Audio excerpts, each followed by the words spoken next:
You're listening to Coding Blocks, episode 74. Subscribe to us and leave us a review on iTunes, Stitcher, and more using your favorite podcast app. And check us out at codingblocks.net. where you can find show notes, examples, discussion, and more. Send your feedback, questions, and rants to comments at codingblocks.net. Follow us on Twitter at codingblocks, or head to www.codingblocks.net and find all our social links there at the top of the page. With that, I'm Alan Underwood. I'm Joe Zach. And I'm Michael Outlaw. All right, so this episode, we're going to be talking about drawing lines as we continue to dive into the latest series, Clean Architecture. But first... All right, let's start off with a little bit of news. First off, thanks for the reviews. We really appreciate it. From iTunes, we've got an awesome name here, Unhandled Except Sean. I love that one. Yeah, and on Stitcher, we have Robert B., R. Gomez, and once again, Unhandled Except Sean. Yes, and R. Gomez, thank you very much for the long, heartfelt review. I know that you were a little bit worried about your English, but, we'll take it, man. Very much appreciated. Okay, so now it's my turn. So I have a couple of rants that I've got to get out of my chest. So one is completely not related to anything coding. It's just everyday thing. I drive a truck. If you're going to pull out in front of me while I'm going 65 miles an hour down a road, you better hit the gas pedal. And if you pull out in front of me in a BMW and you do 20 miles an hour, I really want to run you over. Like, I know none of our listeners are those people, right? Like, you're not going to pull out in front of somebody and basically be stopped on the road. But please share this with everybody. Like, the bigger the vehicle you drive, the more you want to run people over who do things like that. But why are you going so fast through a school zone? No.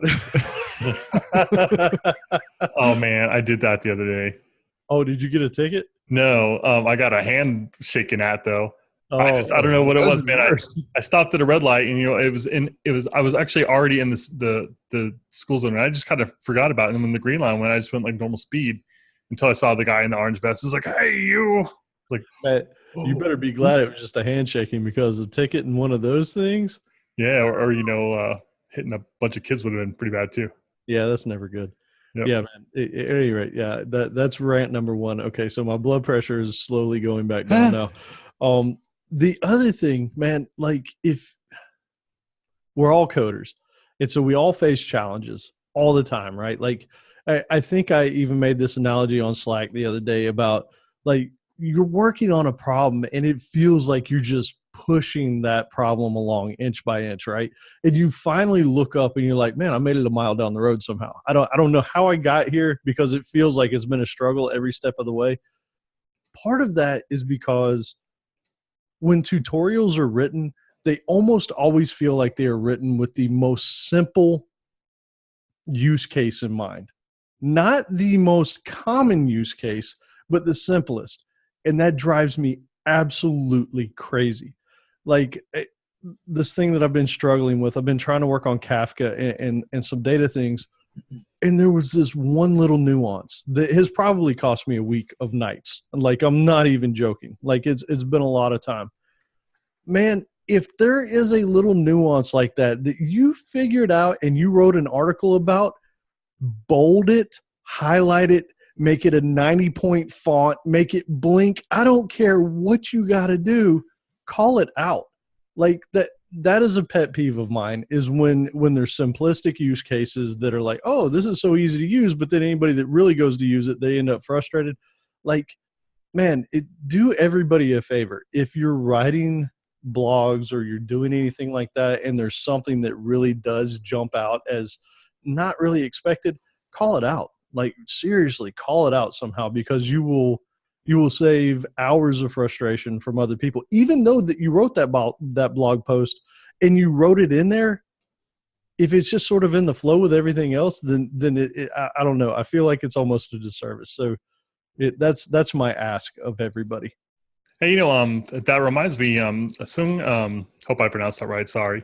Slight Edge Cutter recently wrote a great blog post about a similar problem where he's working with Passport.js, just got stuck for hours, ended up finding out that it was just a simple config change that he ended up having to make. And what he did, though, is he went and wrote a blog post saying, hey, if you hit this error, do this. And so not only is he leaving a nice little kind of breadcrumb for him to find if he runs into it again, but he's also helping anyone else who might end up Googling and finding that same error. So that's a great way to kind of combat those kind of problems. Oh, that's a great point. Actually, when I went off on the or I didn't go off when I mentioned the thing about, you feel like you're just making inches of progress, but the thing that I am terrible about with this, and I'm curious, you guys probably are too, is you've fought your way. Like you seriously, like it feels like you just keep hitting walls, and you finally make it a mile down the road and you forget what those walls were. You know what I'm saying? Like you forget exactly what those problems were, and you didn't document it along the way because you don't want to stop. Because as soon as you stop, you feel like progress is lost. Like you just don't want it. That momentum's hard to pick back up. Mm-hmm. And I don't know the right solution to that. Like, I'm not that guy that can stop, because if I do, then I'm just going to walk away from it and I probably won't look at it again for another month. But if I just keep my head down and I keep going, but then the problem is at the end of it, I can't go back and say, oh yeah, I hit problems A through Z and here they are, Yeah. Don't you hate when you're like, oh man, I know I ran into this like 5 months ago. What did I do? And you're searching your email, you're trying to look at your commits or anything, like, what was it exactly? I mean, Outlaw is really good about documenting things like that. But is it because you take the time to stop and make a note of it, or is it you just remember it?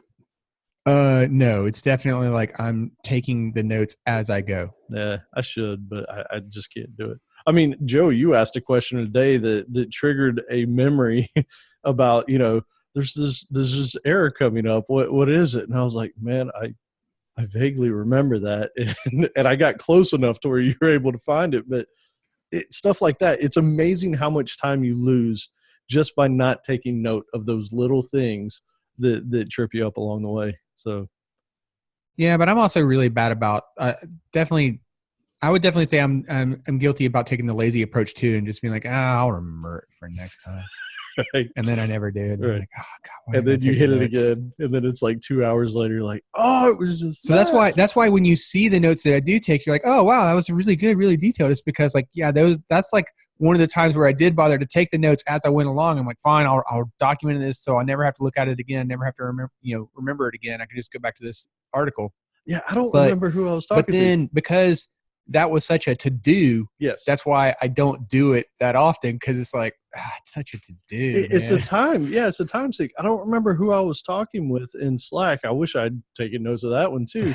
But it's like they said, you'll find yourself doing it, and then all of a sudden 3 months later, you'll be back in that spot. And then that second time, you're like, I'm documenting it this time, right? Like the first time, you're trying to get through it. The second time, you're like, okay, lesson learned. All right, I'll do this. I think there was like a Hanselman article or comment or something like that was similar to this, where a lot of his maybe inspiration for a lot of his blog articles was someone would ask him a question and he's like, you know what, I could answer this to you or to myself or whatever, or I could just go ahead and write the blog, and then that way it's always available forever for anyone to see.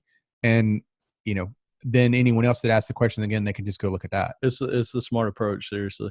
So I've been kind of working with a little hybrid. Like I just switched to Evernote in 2018. I've been trying to kind of basically keep it a distributed note system and kind of like a / bullet journal. And what that means for me is like, say like my workday starts, I'll have the 3 or 4 things that I want to get done. And then whenever I run into a little something like, say I want to mention a ticket or I want to write a ticket or something, what I'll do is I'll go ahead and add just a line item, like kind of indent underneath that. So I don't have to stop what I'm working on. I can just put a little note that says like, hey, talk to so-and-so about this. And I'll even paste like little things like URLs. Like if I'm, like working on a, website or something and I keep refreshing the same page, just go ahead and paste the URL in there in case you come back to it tomorrow and you don't want to have to remember how to get there. It's been really helpful for like commands. Like sometimes I run little like command, like PowerShell things or executable type stuff. I'll just go ahead and paste the command in there. And then it's nice to be able to go like scroll up like, oh yeah, what was that thing I ran 2 days ago? Like, psh, psh. Now, it's not good for long term. Like you got to, like obviously after like 9 months or a year or whatever, that thing's just going to be unwieldy. But I go ahead and I break the files off every month. So at least it's a little bit easier to find. And at the end of the day, when I finish the ticket, whatever, I can kind of have my little notes and things I want to make sure to mention in those comments.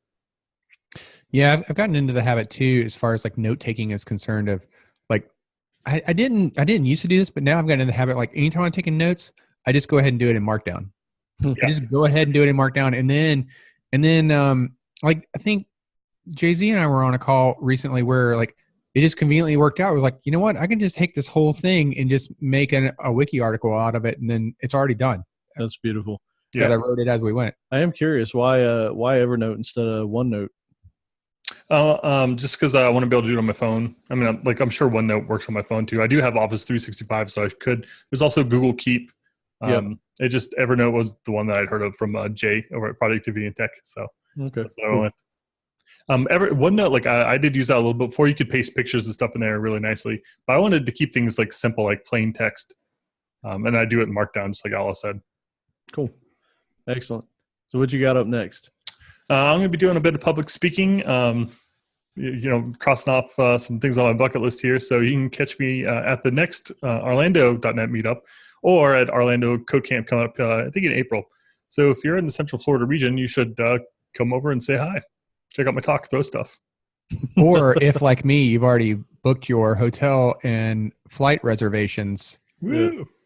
Yeah, that's awesome. Yeah, come heckle me. Be great. I'm not sure that's what you want, Joe. You're doing it wrong. This would be memorable. Also, if you want to win a copy of the book we're talking about again today, Clean Architecture, go ahead and just leave a comment on this episode. That'd be cookingblocks.net/70 episode 74. Yeah, we had some great comments also, by the way, on episode 73. Some like really good ones. Well thought out. Yeah, so if you want to get lost in some good talk there, go check out episode 73 show notes as well. I thought there were some excellent things on there. I'm terrible at replying to them, but I do read them and appreciate them. Sorry. Yeah, I try my best.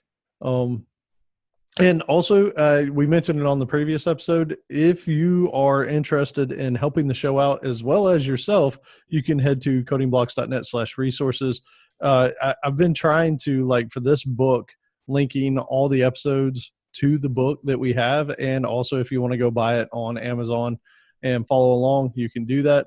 But again, codingblocks.net/resources. We're only going to be putting things up there that we truly use and recommend and would buy or do buy ourselves. So definitely check that out if you're ever interested in, furthering what you're doing. And that's it. Yep. So let's get into the meat of the show and talk about drawing lines. And right away, it starts off with a fantastic quote that we should burn into our memory banks forever and ever. Software architecture is the art of drawing lines. Man, that's so good.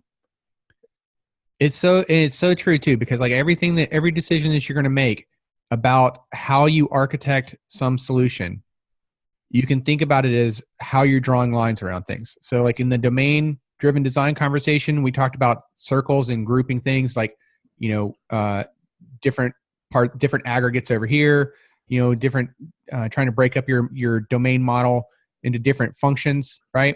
That was just a way of drawing lines, right? We were grouping things in drawing lassos around functionality in that example.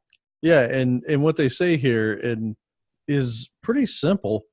They're there to keep one side from knowing too much about the other, right? And that's important. It's not knowing about the other side. It's knowing too much about it. Like, you don't want to know how the internals of it work. You just want to know what it has available to you. Sorry, I was writing over here. So I just wanted to put together, it seems like every couple of chapters, they'll come out with there'll be some sort of statement in the book that's software architecture is drawing lines. And so I wanted to kind of pick up some of those. So I actually went through our show notes really quickly here and found the various kind of bold statements about architecture. So now we've got a line drawing programmer who is concerned with the intent, operation, deployment, and maintenance of systems. Nice. I like it. And one of the things that I think was key about this whole line drawing thing that they're talking about here is this isn't just done when you start planning the software or before you ever start writing it. This is done throughout, right? This is an evolving thing.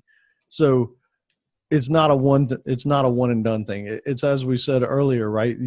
as you're architecting your software, you're shaping it, which means that you are also drawing those boundaries as you go.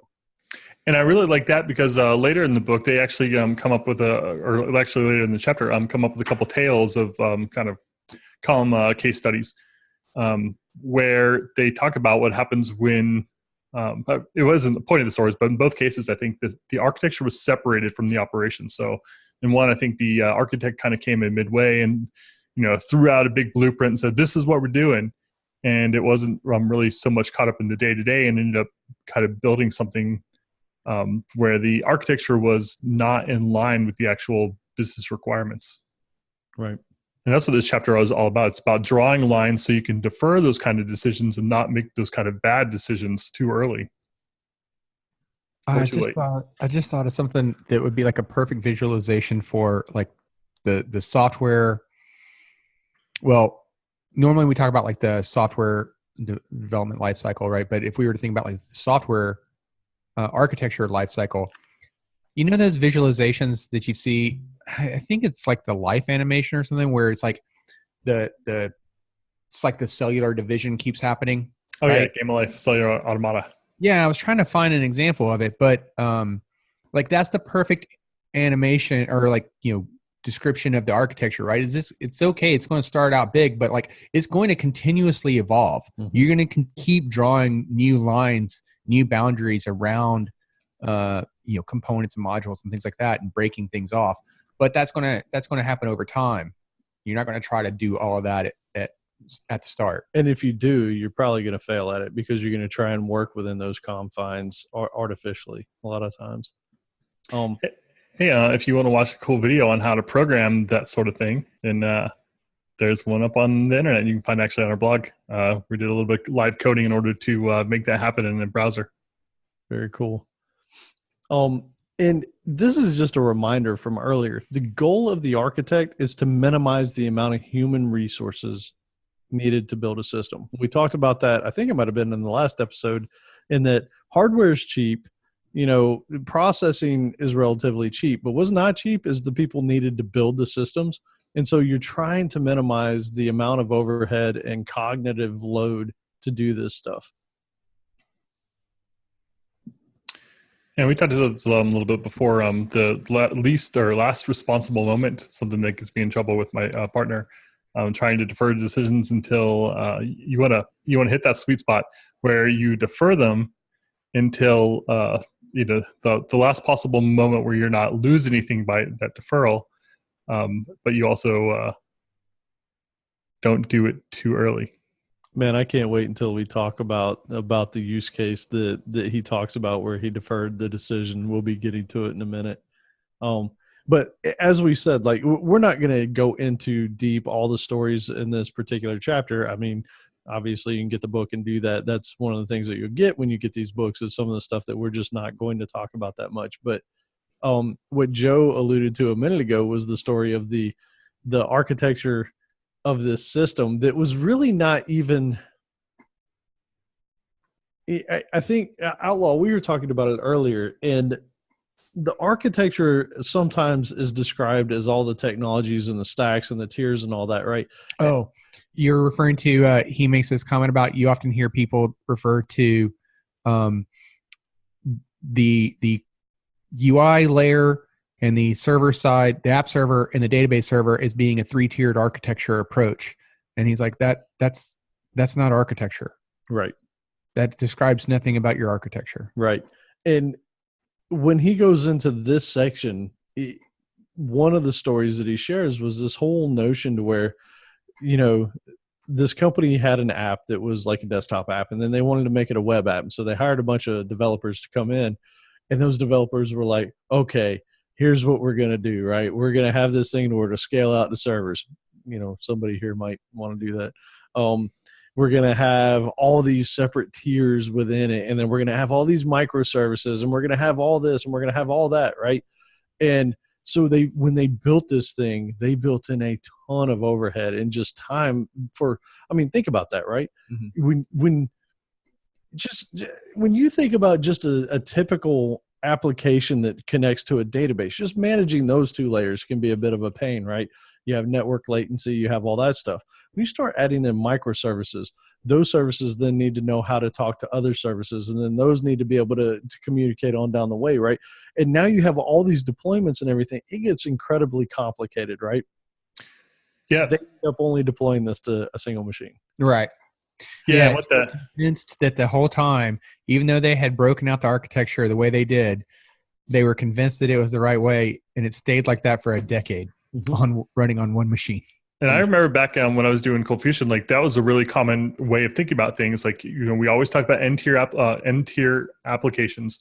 We would have a database object. We would have the ORM, which kind of, mapped it and basically kind of duplicated what that was generally generated. Then there was this like middle layer. So now we've got the schema defined in the database. We've got a middleware, like a data transfer object, a DTO. And then we've got some sort of front-end framework, like call it, at the time I was doing like Flex or something, or some sort of, Angular or whatever. And that would have an object that represented that DTO as well. And so if you wanted to add a column or add some sort of operation, you are doing it in a minimum of 3 places. And that just gets really hairy and annoying. And you think about all that kind of chatter that happens across those boundary lines, like every single request, every single change to one of those objects, was that like a total of 6 transactions marshaling in and out? Like, that's pretty crazy. But and now let's be fair. We're not saying that that's not necessary in some points, and not even saying that that's not a good practice. But we are saying that what you should do is look at the business use case, right? What is needed? These people needed to make a web app. Did it need to be able to scale to a billion users, right? Like my stuff needs to. But it's something to take into account, and don't try and make this thing way more than what it really needs to do. So that's incredibly important. I remember going to meetups and be like, "So what are you working on?" And be like, "Well, I've got Oracle, I've got Java server pages, I've got Cold Fusion in the mix, and we've got Flex on top." Like, yeah, but what are you building? Like, well, I haven't decided yet. It's either going to be some sort of hotel app or maybe arcade games. I don't know yet. Like, okay, none of us have ever done that. Yeah. But that was common. That was like the default. Like, we thought we had like a kind of a cookie cutter pattern for doing those sort of things. And people that I talked about or talked to, and the people that were kind of involved in the scene that I was in, like, that's very much how we thought and talked about it. It's like, this is the one prescribed way to do things. Right. We confused the tools and software as the architecture of what we were going to use or build. And let's be fair here. We're talking about good architecture in this. Good architecture should I feel like it's a two-way cut here. You should never let something like this get in the way of creating your minimal viable product, right? You should never let this get in the way of making a postponed decision of trying to get to market with something. On the flip side, you should also not let because if you're familiar with Angular and C# and SQL Server, then chances are that's probably going to be the stack that you would go to because you're comfortable with it. On the flip side, architecture doesn't care about that. It cares about how you group those things together. And so that really should be your focus, especially when you're trying to build something that's going to be more maintainable over time. I think it's the term cargo culting. Never heard of that. I think it goes back to, I don't know, some war where some larger nation was kind of flying planes and landing it on islands, and the natives at the time kind of confused the activities of like the air traffic control people out there on the runway, with the actual active landing of planes. So they would kind of go out there after the plane would land and try to replicate the same motions to summon the plane.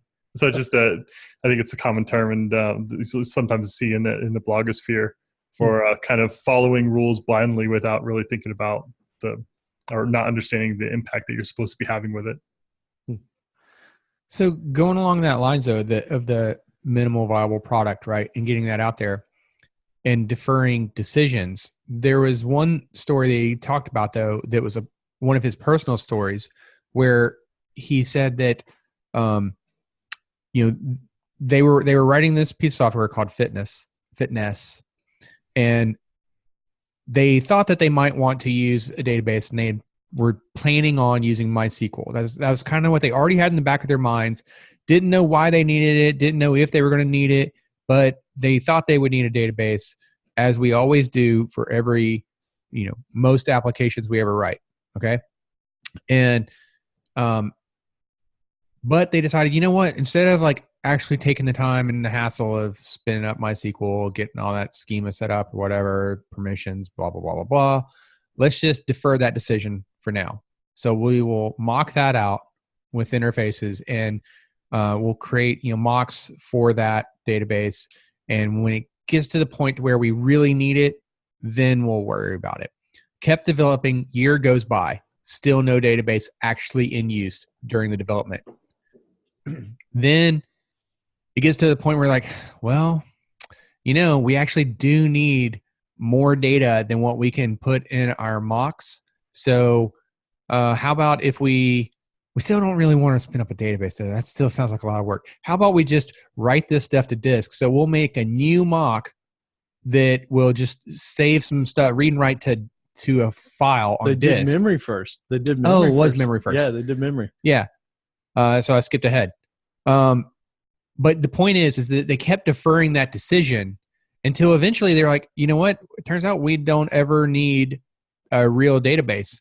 And then one of their customers, a client, was like, hey, I actually do want the database anyways. And so they're like, yeah, okay, fine, sure. Just, here's the interface you have to adhere to. And that client was able to write that database interface in a day and get them up and running.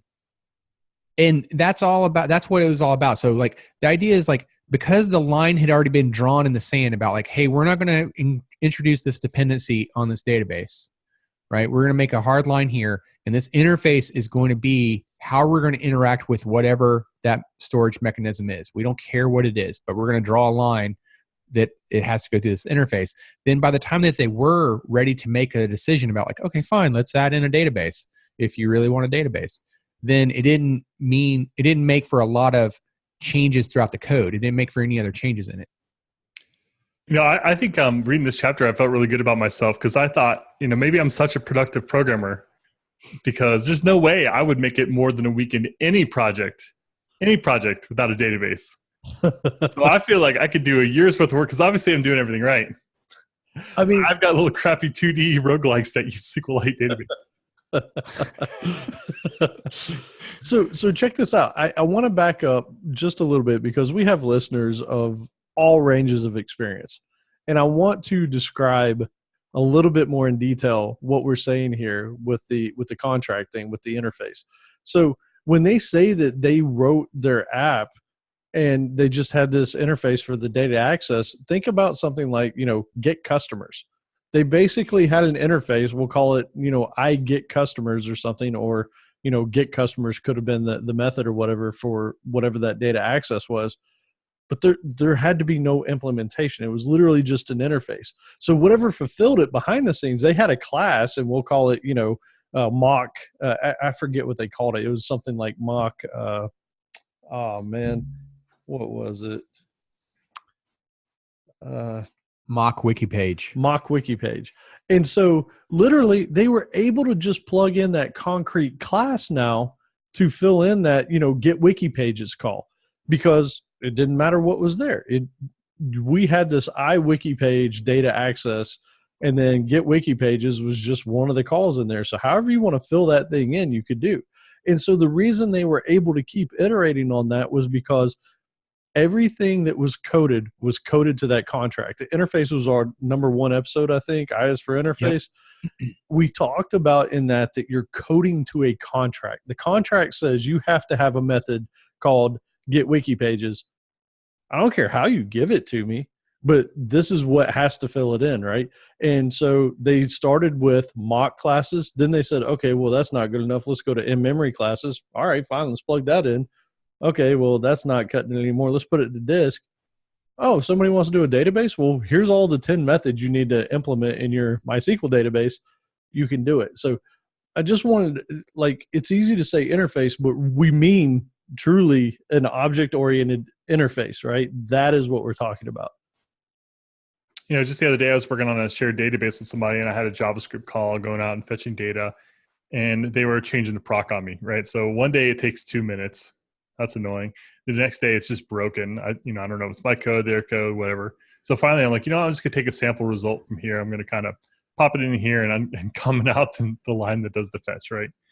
A better solution for that would have been to insert some sort of indirection there, which would let me kind of configure whether I wanted to be using test data or real data, and whether that's at the server layer or the JavaScript. I don't know. I think maybe if I had a better setup to begin with, I would have more options there. But it's just kind of nice to think that you're still solving these problems. It's just a matter of like how explicit and how many lines you're temporarily commenting out. Right. The really cool thing, though, about the way he approached that example in the story was that by creating that interface first, you're kind of creating the interface, and you don't know what you need until you decide you learn that you need it. And you're like, okay, fine, I'll add this to the interface. And so then you add that to the interface, and you keep going like that. So basically, that interface just becomes the minimal amount of stuff that you needed, right? Like, I know I'm pretty bad. I'm probably guilty about like maybe going the wrong way, where like I'll create some class, but I want it to be, I want it to adhere to an interface. So I'll create the interface after I've created the class, so that the class implements that interface, and I can just, that my thinking is like, okay, fine, everywhere else I'll just use the interface instead of the class. So I'm trying to do the right thing, but I definitely didn't start with, oh, I'm going to write the interface first. Right. And the interesting thing is when you do what they did, and this is kind of hard to step out of, especially for like guys like us who have been doing this whole, server client architecture for years, where you almost always have a database at the heart of everything. We're stuck in our ways. You kind of are. And when you think like that, I mean, I would imagine you guys probably go there too. You start thinking about, okay, what's the CRUD states that we need to create, right? And so you automatically go there. You say, okay, well, I have a new table here. Okay, I need to be able to update, create, delete, read, and so your interface at that point, you're already thinking, okay, well, I need to have all those methods, and then there's going to be a get by ID and a search by, and so you go way further than what you may even need to. Oh, right? I can take it a step further too. Like, it might even be worse than that. Like, you already have this like toolbox of things that that you've done in the past. You're like, oh, well, I need one of those. Well, I've already written one of those. I know what one of those looks like. I'll just reuse that thing again. And so you start cobbling together all of these pieces of a puzzle that might have a lot of functionality that you don't know, but because you're not maybe like purpose building those interfaces for it, then you bring more baggage along with you and possibly more dependencies. Agreed. And you make it to where you're not drawing good lines around. And so like a good example that comes to mind is if we were to write any kind of application right now, and I was like, hey man, I need you to I need some good logging on that. Every one of us, here, we're going to think of log4net, maybe log4j, for the Java guys. But, that Apache project is by far and away are going to be our go-to, right? We don't think about like maybe if we should abstract that and have our own facade around some kind of logging interface that we could then plug in with whatever logging framework du jour we want to use, right? We just immediately think, oh, I'll bring in this thing. Mm-hmm. Yeah, it does think that like you're making potentially really like not terrible, but you're making bad decisions implicitly, meaning you don't even realize that you're making decisions till after the fact because you're so used to solving problems in the same way that the behavior just becomes implicit. You just kind of type without even really realizing what you're doing and just implementing the same kind of bad patterns that you've been doing for years. Yeah, and let's be honest. I mean, us three guys, we have a lot of years experience between the three of us programming, and we do a lot of things right. But reading a story like this, it sort of makes an aha moment go off in your head, right? Like they deferred the database decision for over a year. That's incredible. Like seriously, like when I read that, it actually made me smile because I was like, wait, what? Right. And then it just made sense because typically, like if I'm waiting on you to get something done, I'll mock up the data. But it's like what Joe said a minute ago. typically when you do that, you'll just hard code it in place. And it's not like you're going to draw that line, right? You're not going to put that interface in the middle and say, okay, well, I'm just going to have it flip over to this mock class right now. But then when they get it done, then I'll just have it flip over to the other one. No, typically you just uncomment out your code, or you delete out that code that you had there. You recreate it. A better way is to put that interface in place and then have it to where you inject the code that you want at the time that it's being done. And by the way, it makes it way more testable, right? Right. So one thing that's kind of weird though is that does kind of just the idea of taking a year or more on a project before you actually launch it. That kind of flies in the face of all the kind of MVP type advice that you get for anything. Yeah. And so it's kind of weird, like, to think that, yeah, you can defer the database and that's really awesome while you're working on it. But at the same time, if you're living in a more agile world, you're trying to get something out, first month, like, heck, Uber probably launched in a year, right? I have no clue. Well, okay, fair point. So it was a different time at the time that application was being developed versus the way, we try to get things out as soon as possible today. But so let's not get caught on the amount of time that the decision was deferred, but just the fact that the decision was deferred, and that by deferring that decision for as long as possible, it didn't hamper any other technology decisions down the road, and actually made it more easily to adopt whatever underlying architecture they wanted to use for the database, without it impacting the rest of the application. Man, I love that. What you said, it didn't hamper it, but it actually made it easier to plug it in afterwards, because they had a well-defined set of things that they know they needed to make that app run. Right. They'd gone through the time. That's why I kind of was getting at with that interface, like going at it from the interface first. Like, you figure out what you actually need. Yep. And then after that point, you're like, oh, okay, well, I know everything that I need. That's it. Cool. Whatever I got to do to fill in these holes that are here. Right. That's you fill in the blanks and we're good. Yep. It's awesome. I tell you, changing stuff in the database stinks. Like, renaming tables or renaming columns is really annoying. So check it out. That leads perfectly into the last bullet point that we have for this story, which is, by deferring that decision on the database, they didn't have to worry about stuff like that. They didn't have to worry about schemas changing. They didn't have to worry about changing latency. the proc and it no longer working. Yeah, proc. They didn't have to worry about usernames and passwords changing. They didn't have to worry about any of that garbage that you typically have to worry about when you have another system set up. If they wanted to change the schema in terms of what they needed in their app, they just said, okay, well, this interface now requires this field, right? And they could defer those decisions about the storage behind the scenes until after, further down the road. Just overall, like, that story was amazing to me. I loved it. I mean, if you think about it, it makes sense, right? Like, maintaining a database and a database server, that's a full-time job. It is. That's why there are people that have that job. Yep. It's not a small task. So, which lines do you draw and when? We got a nice little succinct sense here. You draw lines between things that matter and things that don't. I thought this was kind of a weird way of saying, because it's not necessarily that one thing matters and one thing doesn't. Right. It's just that one.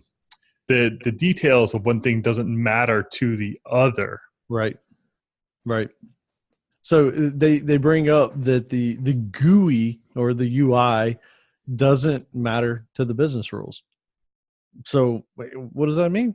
It means that the business rules impact the UI, but the UI should have no impact on the business rules. So if that's the case, you draw a line there.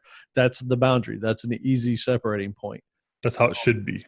That's how it should be, right? Not typically how it's done. Right. And this one, I love this line right here, and I like that. We'll get into it here in a minute. The notion that the database is tied to the business rules is misguided. That one, man, there have been so many arguments over the years with so many people, and I've probably flip-flop sides on this so many times, but there are people that'll be like, hey, the business rules should be in the database, right? And then you'll hear other people say, there's no way the business rules should be in the database. They should be in some sort of middle tier, a business logic layer or something. He definitely makes for a strong argument in this section, whether he intended to or not, but he definitely makes a strong case for your database is just about storage. Correct. And nothing else. Your business rules should be something else. And if you think about that, especially in a lot of today's architectures and applications and whatnot, where, the whole idea is cloud and the ability to scale, horizontally in order to get the performance and the expectations that you need for your users, right? Then that makes sense that, okay, well, yeah, if I can just throw more compute at it and all my business rules are in the compute layer, then I can achieve those kind of goals. But if I start mixing my storage with the business rules, then I'm setting myself up to where I'm going to be, you're stuck. Yeah. And real quick, Joe, I know you're about to say something. Again, backing up for those that aren't familiar with some of these terms, scaling horizontally means you scale to more computers. Scaling vertically means you're stuck within the same computer, right? So yeah, you throw more RAM at the same computer, right. or you upgrade to a faster SSD in the same computer, or a bigger That's processor, vertical. or more cores, or whatever. But eventually, you tap out on what you can do, and when you're trying to vertically scale, because you're limited by the hardware in a machine. Go ahead, Joe. I was just thinking, I flip flop on the whole whether the logic should be in stored procedures or in the database or not. And I don't remember the first time we talked about it or the several times since, like where I ended up. But every time I argued for procs, if I ever did, I don't even know. But if I did, or if someone else did, they are generally arguing that the database is the core. It's the lowest layer where your data lives and your logic grows from there. So any changes that you make in those procs happen at the lowest level, and so your business logic is kind of wrapped around this molten core of your application. What we're saying here is, hey, no, the database is not the core. That's the problem. The database exists on the outside. It's the outermost layer, just like the GUI, which is hard for me to internalize because it still feels to me like the database is the center. Maybe it's just because I'm kind of doing it wrong and thinking about it wrong. But when you start to think about the database as being outside, then suddenly it makes sense to not have those procs or that logic anywhere near that database. Here's another one of the thoughts, though, that I think that we kind of fall victim of, or that we're guilty of, is that sometimes we'll put these business rule decisions into the data tier because we'll say things like, well, it's much more efficient for the database to do it than it is for me to take all of those rows of data, take it into the compute layer, sort it, whatever, and do whatever calculations, whatever, especially aggregate level, functionality that you got to do on those. So we'll start making, I guess, excuses for ourselves. I think that's what as to like why we should keep things. And so it's that type of thought, right? That type of thinking to where we're like, okay, well, I can excuse this one. And then something else will come along and be like, okay, well, I excuse that first one, so I can excuse the second one too, right? And one thing leads to another, and before you know it, you do start finding yourself putting, by mistake, by accident, you find yourself putting more of your business logic into your database tier that you didn't intend to. And eventually, we're going to get to a diagram in the book that shows kind of like what a clean architecture looks like. And sure enough, the database is on that outermost layer. And when I accidentally read the wrong chapters today to prepare. But anyway, when I was reading about this, I was like, man, it just feels, I get the argument, but it just doesn't feel like what I'm used to. And so I actually went and Googled the onion architecture again. And sure enough, it's got the database on the outside too. But if you would ask me in an interview like about the onion architecture, I would have been telling you about the database right there at the center because that's how ingrained it is in my kind of muscle memory.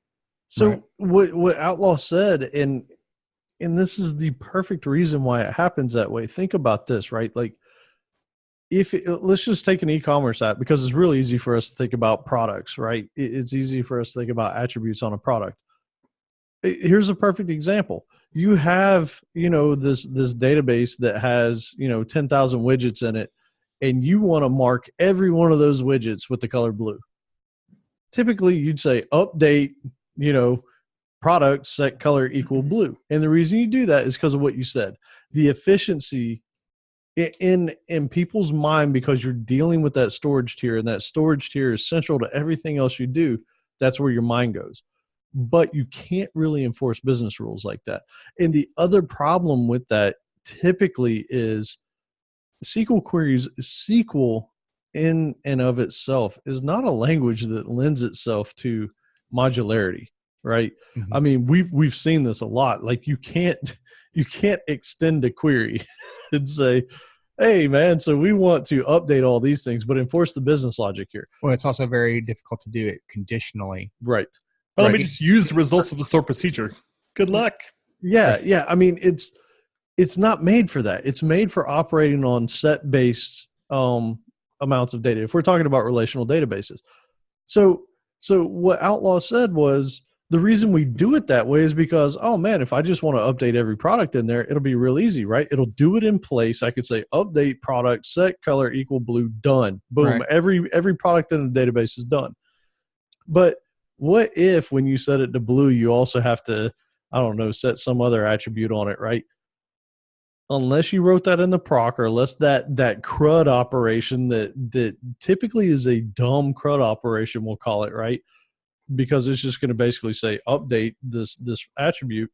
Unless that thing accounts for some business logic, which may be a bad thing, the other option is what we said is you now have to bring that data into your application, right? So you have 10,000 products, and this is why typically people don't do it this way, is you have to bring those 10,000 products into your application, spin up objects for them to validate them. So if we're talking about the domain-driven design, the whole point there was you have this aggregate so it can ensure the state of that object all the time, right? So now you spun these things up. You spun up 10,000 objects in memory in your application to ensure that you can update it properly just to send it back to the database. And that feels inefficient. And it probably is from an operation standpoint, but from a data consistency and a data, what do they call it? Yeah, I had a nice word for it, for keeping it all when things were like Atom? correct. The acid. An atomic type change, but basically making sure that thing is in the proper state, right? Yeah. You can guarantee it that way. If you're just writing ad hoc update statements, I guarantee you will make a you'll mess up at some point in your career. This is one of those things though where like you start to make that reasoning in your head because you're like, well, if I do it all in a stored procedure, I could wrap it in a transaction and then roll the transaction back all together at once inside of that same procedure if I wanted to.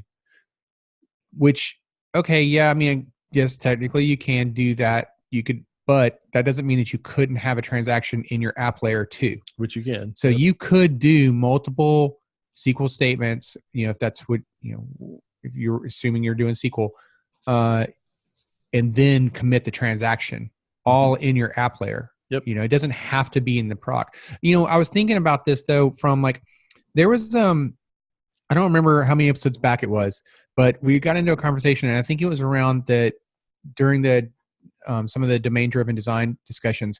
And we were talking about like, if you were to take all of the scores of, test scores of students and you were to try to percentile rank them all, that, that was a reason why you'd want to do that in the database was because it'd be easier because of, because you're trying to do that aggregate function across all that data. You don't want to return all that data back because you'd have millions of student records and things like that.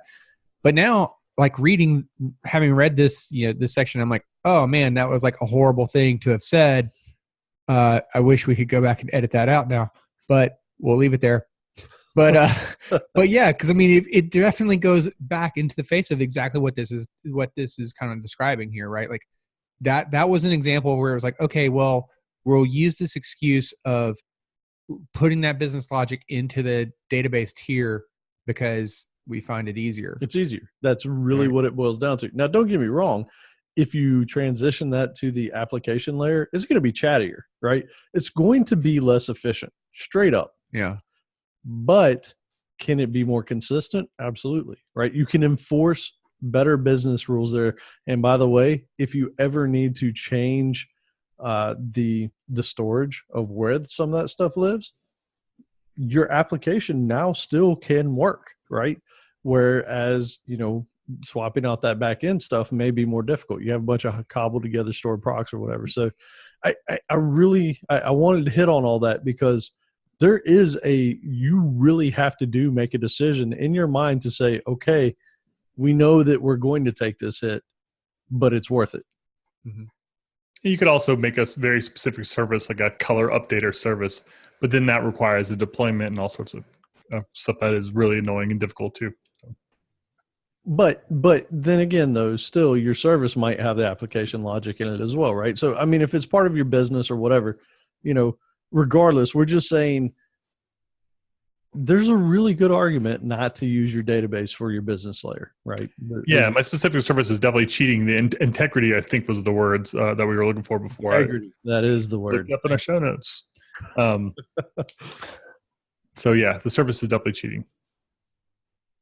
All right. So this is where he actually gets into the lines that I thought were interesting. So what he's got business rules point to a database interface, right? And then from there, there's database access layer that's also pointing to a database interface.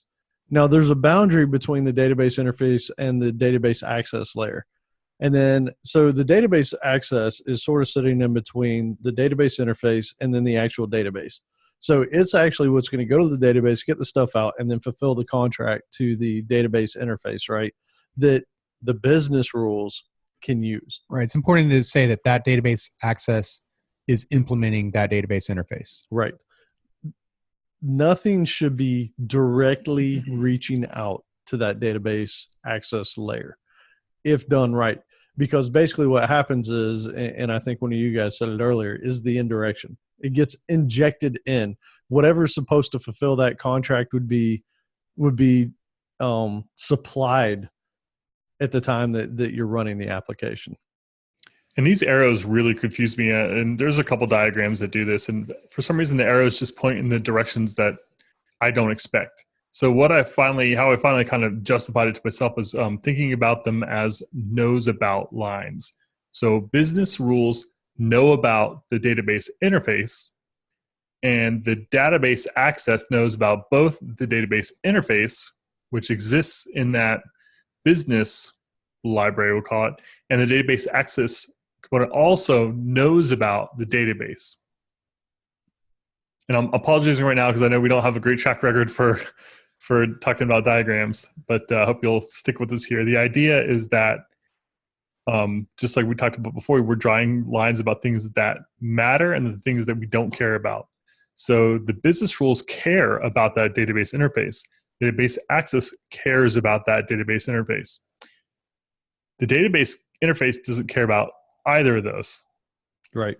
Things totally are pointing to it. Right. It's also really, I want to make one point of clarification though, because the way you were kind of describing it, Alan, it was almost walking this like without saying it, but it seemed like you were heavily implying a dependency injection, kind of tool or framework. But that's not necessarily. It doesn't. We're not necessarily saying that something requires dependency injection. If you were to, I think it was back in like the clean code conversations, but if you were to think about like the injection, the quote injection could be happening at like a parameter level, right? So if you were to pass in some parameter to a method, and it only implemented an interface, then you're kind of injecting the real thing at runtime with whichever call to it, is passing in something that meets that interface's implementation, right? So it doesn't necessarily have to imply an IOC framework or something. Yeah, because I was thinking about like one of the examples I was thinking about was like, let's say you wrote some DLL and, if you pass in some interface that matches, whatever the name of your database interface is, so iDatabase, and, you don't care what gets passed into it, what the underlying thing is that gets passed into your DLL. If you're going to make some call to that interface, that's not important to you. It's just that it meets that interface need. Yep. We've talked briefly about injection before, and there's a lot of confusion around it. We probably should do an episode on it at some point in time. But yeah, what you're saying is you can inject by passing the parameter in that, like some method requires an I repository, right? Mm-hmm. You pass in the concrete version of that repository that you want to use. That's different than an inversion of control framework like Castle Windsor or Ninject or something, to where you can actually tell it, hey, anything that uses this iRepository interface, swap in, my database repository. class.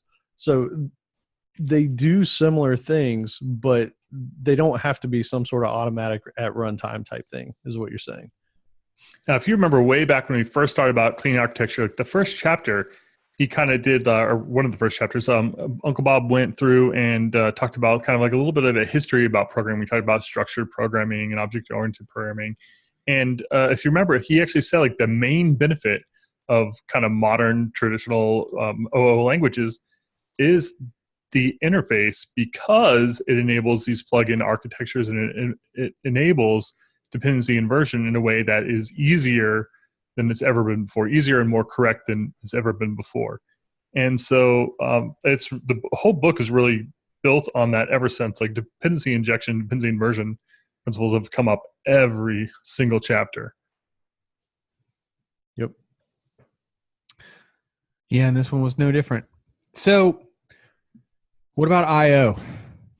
Right? So he describes that when we talk about the input and output of a system, that most users and most developers, they get confused about what the system is, right? Most of us, when we start to talk about that next application or the application that we're currently working on, we start to think about it as like, well, the UI is what it is. That's the defining thing about how it should work and what it should do.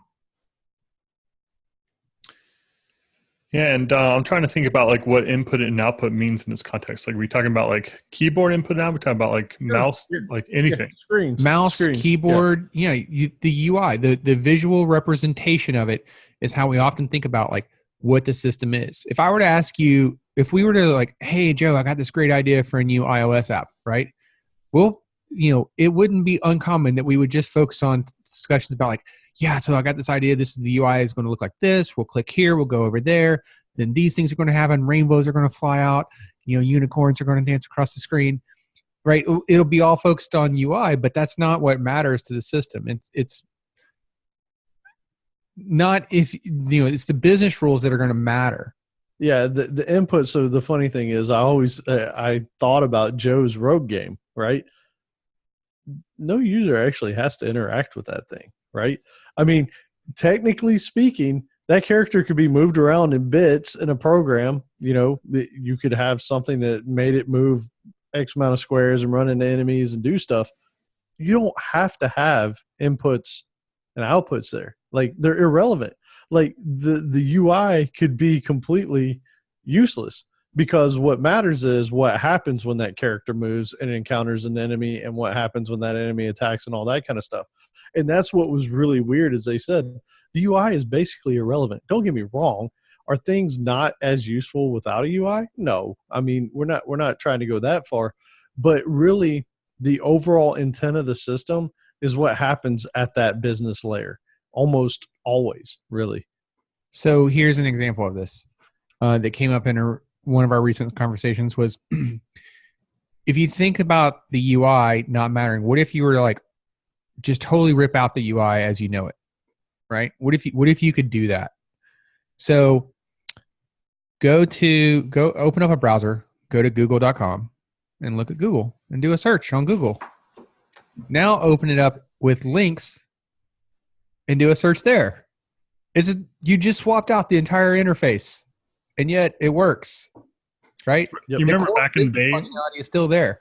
You'd have to go to google.com in order to do a search, and then they started. There was the whole like toolbar revolution of like 2003 to 2005 when they had like the Google toolbar or whatever else.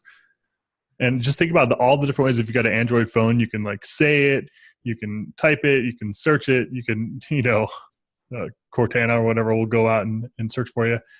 There's so many different ways of interacting with the same root system. Like there's not a search engine for each one of those, right? It's all using the same core system. And that's what they say, basically. If it's programmed to an interface, like if there's some sort of contract with whatever that business layer is or whatever's doing the work, the interface doesn't matter. You can plug in whatever you want. You want to do Android UI? You want to do an iOS UI? Let's be careful. The user interface doesn't matter. The user interface doesn't matter. The interface into the inputs into that next this section gets a little weird with the use of interface. Yeah. As as it relates to previous ones. Yeah, they're very careful to call out GUI in all the places where they talk about interfaces. But yeah, it's pretty interesting if you think about it. Like, strip it away. It doesn't matter. However you can get the data into it is what matters. Well, I don't want to say it doesn't matter because, just like they said, like to the users, it's the most important thing. It just, we want to insulate it from the rest of our system because our system doesn't care about the user interface. Right. So the UI doesn't matter to the system. It could run with or without that GUI on top of it. Yep. So plugin architecture. Visual designer, and in which case that's going to be the most important thing. So I guess, or the customer. Keep things relative to, the customer's not going to do it through a bash shell. Come on, man. I mean, they could. They could. So plugin architecture is kind of what I mentioned before. Where we said like this is kind of like this is the shebang. This is what we're talking about. This is what we want. This is the whole point of working with these. The big static languages and IDEs and the tools that we are. Obviously, that's not all programming by any stretch of the means, but for the most part, I think that's kind of what we're talking about. Like, this book isn't geared for the person who writes 5 lines of PowerShell, at a time. It's just a different sort of thing. But business rules should be separate from pieces that are considered pluggable or should be considered pluggable, UI in the database. And we actually got into a really cool example here talking about ReSharper and Visual Studio, which I'm very passionate about, Visual Studio and ReSharper. So it was kind of cool to have that example. I was so excited. I was like, hey, I know those guys. Right. I use that. And what they said was it's kind of scary if you think about it from a perspective, which I don't think JetBrains cares that much. They got other products that are, help be their bread and butter. But if what was it? Oh God, ReSharper, if it changes, Visual Studio doesn't care. Right. It's something that's plugged into Visual Studio. If Visual Studio changes, ReSharper cares, right? Like it could be completely irrelevant at some point in time. So it's the pluggable. It's the thing that can be added. Yeah, absolutely. And it's scary to think that, Microsoft could potentially make such a big change and, really mess up life for them. But I think that, Microsoft has a strong incentive to not mess up their partners. And so I've actually been reading, Satya Nadella's, I hope I pronounced that right, Hit Refresh. I've been reading the book, and it talks about a lot how Microsoft's relationship with partners has changed and how it used to not be so great. It used to be kind of more competitive. And anyway, that's kind of an interesting side note. Interesting book. You should hit me up if you are reading it too. Oh, that's cool. I didn't even know you had one out. Hey, one note on the previous thing with the business rule should be separate pieces that could be pluggable. They pointed out, and I think it's important to know, just because something's pluggable doesn't necessarily mean it's going to be easy, right? Right. So you want to strive towards making it pluggable, but that doesn't mean that you're just going to be able to swap it out in 30 minutes, right? Like, be realistic. Yeah, but we want to do that, because the idea is we want some of the modules to be immune to changes in other components. Yep. So it might not be easy, but if we can go through that ordeal, right, it'll pay itself off in dividends later. And this is a kind of different kind of plugin, but I keep seeing more and more things that have webhooks, where you basically have some sort of thing you can paste. And so when an action happens in your system, we'll go ahead and call whatever webhooks we add at the, the various pieces, just like a template method. And it's another example where, like, if what you do on your end, the action, the stuff that you do with the information I pass to you changes, I don't care. I just call your URL at the appropriate time. Now, if I decide to stop calling that webhook or change when it happens or change the data that gets passed to it, then, you've got a problem. Yep. One of the things that they point out here is your business rules should not break due to a change in the UI or even schema changes in the database. And this is where things get weird for us guys, right? Because we're like, oh, wait a second. You change the database, you change everything. And if you're doing that, that's probably the wrong way to approach it, right? You should be looking at your business layer to figure out what sort of interfaces it's programmed to, and then whatever needs to happen from that point should fan out. Or just don't change the database. Don't change the database. Right. This is where I'm really finding a great marriage between this book and the domain-driven design book. Yes. And especially there was a Pluralsight course that I think we talked about at the time. I want to say it was Julie Lerman and Steve Smith. Steve Smith. Yep. They Dallas. gave that, and they gave a great presentation and an explanation of using the domain-driven design approach from scratch. But the key to that, though, is that for anyone who doesn't know Julie Lerman, I mean, she is like extremely knowledgeable about Entity Framework, highly involved in the development of it. Lots of Pluralsight courses about Entity Framework. So the challenge there was like to take the domain-driven design approach. And we talked about in the last episode about not letting the Entity Framework components leak out into the rest of the application, right? And so it wasn't, hey, don't use Entity Framework, but there was definitely like, hey, well, there should be like a line in the sand as to like who uses the Entity Framework components and who doesn't, right? Right. And so even going through here with like not letting the schema changes break your application, right?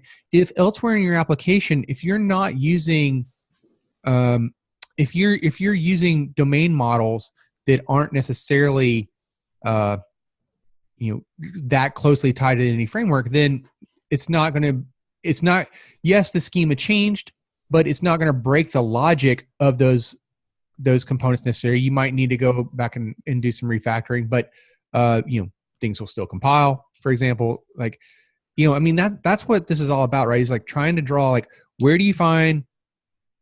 how do you draw the lines between the things that matter and the things that don't? And as far as your domain is concerned, as far as your business logic is concerned, it doesn't care about what the underlying storage technology is. So it doesn't need to know, hey, this is an Entity Framework object, and you can still do all these queries, right, that you might not realize were happening.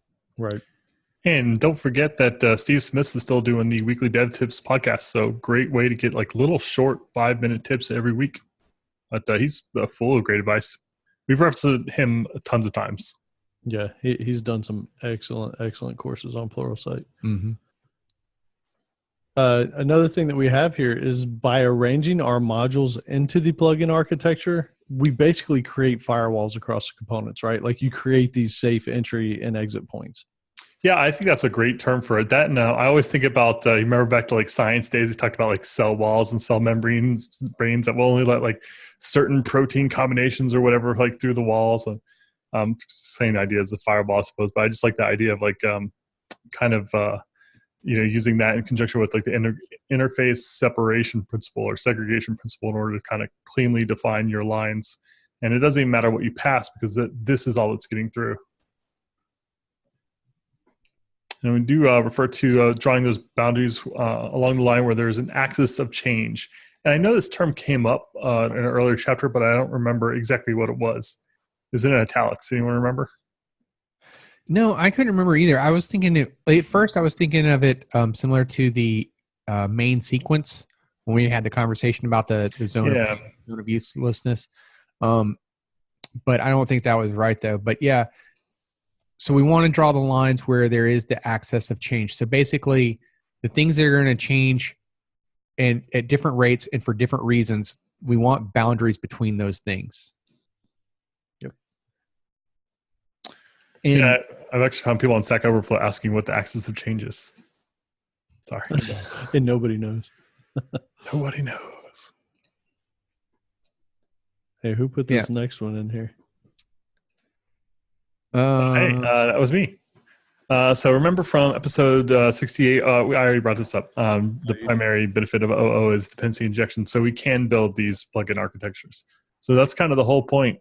If you're doing something in C# or Java and you're not leveraging interfaces and these kind of cool dependency inversion principles, then why are you using Java or C#? Cool. And I have an answer to that. So C# is awesome, and it's got great syntax and power. True that. So just wrapping this one up real quick. I mean, we just talked about drawing the lines and partitioning the system, making sure that you're pointing in the right direction towards those dependencies. And this is an application of the dependency inversion principle and the stable abstractions principle. And so with that, it's time for us to beg for reviews again and for you guys to take the time to do so. If you haven't already, again, we love reading them. We super appreciate the time that you guys take to do it.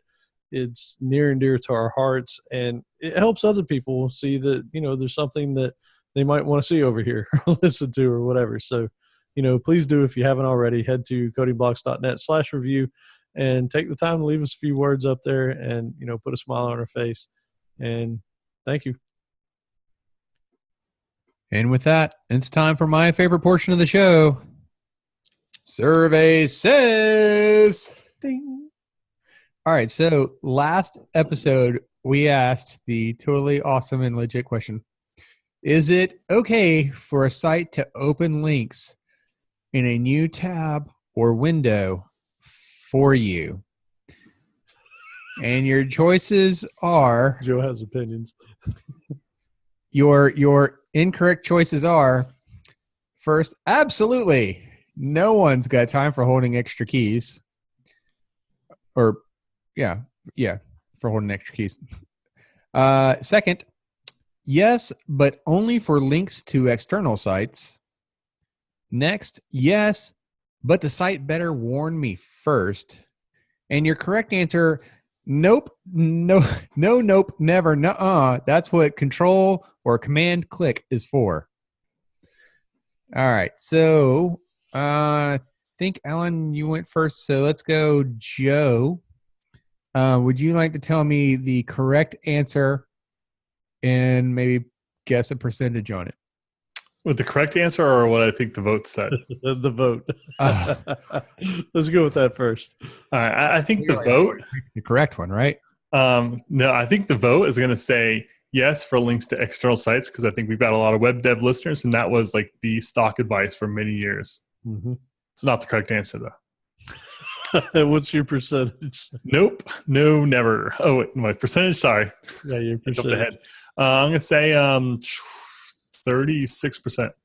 Oh, God. 36. Okay, I'm going with the same answer, and I'm going to go with 1% by 1% by Price is Right. Price is Right rules. Yeah, there you because go. I also read many a web dev book back in the day, and that was the de facto way to do things. Yeah, man, this isn't the 90s anymore, man. It doesn't matter, man. We're all stuck. We're old.